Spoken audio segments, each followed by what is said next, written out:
세계적인 석학들이 코로나19 사태와 관련 한국 모델을 배우라고 촉구했습니다. 하라리는 이스라엘 출신으로 세계적 베스트셀러인 사피엔스, 호모데우스 등을 집필한 유명 역사학자입니다. 그는 최근 영국 파이낸셜 타임스의 기고를 통해 세계는 지금 협력해야 할 시점이며 한국에게서 배우라고 촉구했습니다. 하라리 교수는 전체주의적 감시체제를 적용한 사례로 중국과 이스라엘을 들었습니다.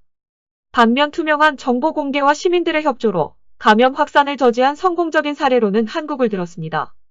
하라리 교수는 한국은 일부 접촉자 추적 시스템을 이용하긴 했지만 광범위한 검사와 투명한 보고, 정보를 잘 습득한 대중의 자발적인 협조에 의존했다고 지적했습니다.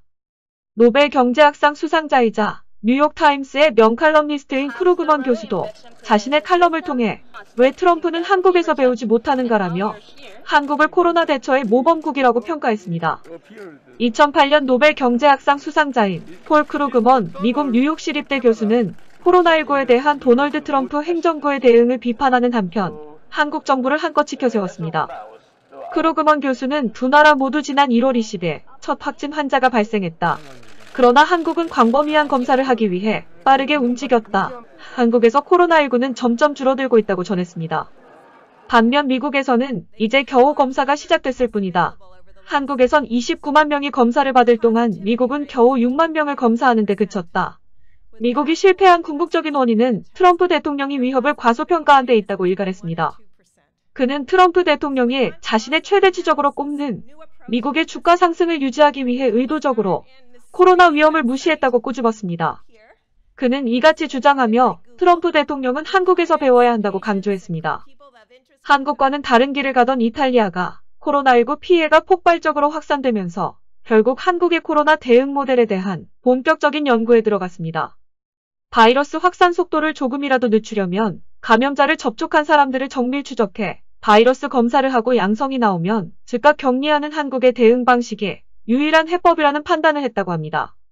월터 리치아르디 이탈리아 보건부자문관은 21일 발간된 일간 라레푸블리카와의 인터뷰에서 한국 대응 모델의 세부 방식을 연구하기 위한 스터디 그룹을 가동했다고 밝혔습니다. 이는 민간 차원이 아닌 이탈리아 정부 차원의 한국사례 연구팀이 구성됐다는 뜻입니다.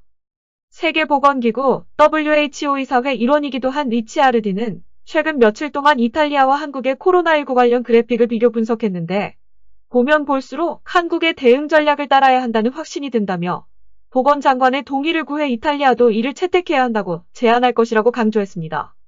그는 한국식 모델을 적용한다면 특정 지역이 아닌 이탈리아 전역이 될 것이라고 표현했습니다.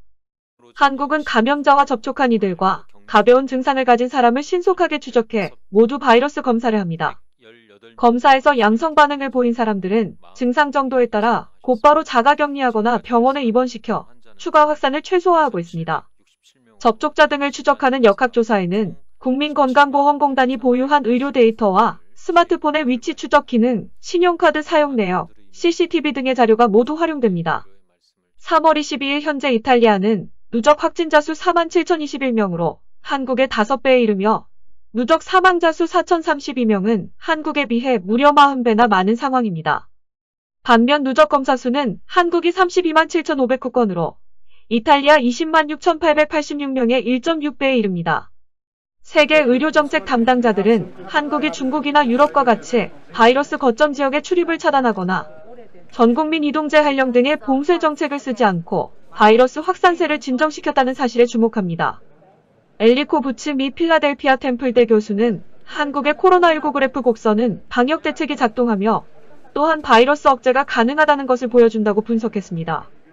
크루즈선을 중심으로 코로나19가 급속도로 확산된 일본이 검사를 적게 하는 등의 방법으로 확진자 수를 줄이고 있다는 의혹이 제기됐습니다. 게다가 한국 모델은 의료체제 붕괴를 불러온다는 논리로 깎아내리기조차 했습니다. 사태가 심각해지자 일본도 슬그머니 한국 모델을 주시하고 있습니다. 일본의 대표적인 뉴스통신사인 교도통신도 한국의 코로나19 대응을 긍정적으로 평가하는 보도를 했습니다. 교도통신은 검사 31만 건, 의료체제 붕괴 안에 경증상자용 시설로 병상 확보라는 제목의 서울발 기사를 내보냈습니다. 기사에서 코로나19 대책으로 적극적인 검사와 감염자 격리를 하는 한국에선 검사 건수가 31만 건을 넘어섰다면서 경증상자들이 생활하는 생활치료센터를 소개했습니다. 교도통신은 지금까지 약 8,800명의 감염이 확인된 한국에서 이 센터가 의료체계 붕괴를 막아주고 있다고 전했습니다. 지난 2일 감염자가 급증한 대구에서 정부 시설을 활용해 운영되기 시작한 뒤 대기업인 삼성과 LG 등이 정부 요청을 받아들여 사원 연수시설을 잇따라 제공하면서 수용 능력이 커졌다고 보도했습니다. 교도통신은 감염자 수 급증으로 병상 부족 사태가 생겼고 집에서 입원을 기다리는 동안 사망하는 사례가 발생하는 등 시행착오를 거쳐 탄생한 것이 이 센터라고 전했습니다. 문재인 대통령이 지난 3월 12일 천안센터를 방문한 자리에서 처음 시행하는 제도이므로 운용하면서 미흡한 게 있으면 바로 말해주면 해결하겠다고 말했다고 소개했습니다. 교도통신은 미국 워싱턴 포스트가 한국 검사 체제에 대해 바이러스에 대한 가장 효과적인 무기라고 표현하는 등 해외 언론의 칭찬이 이어지고 있다고 덧붙였습니다. 끝까지 시청해주셔서 감사합니다. 공감하셨다면 좋아요와 구독을 꼭 눌러주세요. 구독과 좋아요 버튼을 눌러주세요.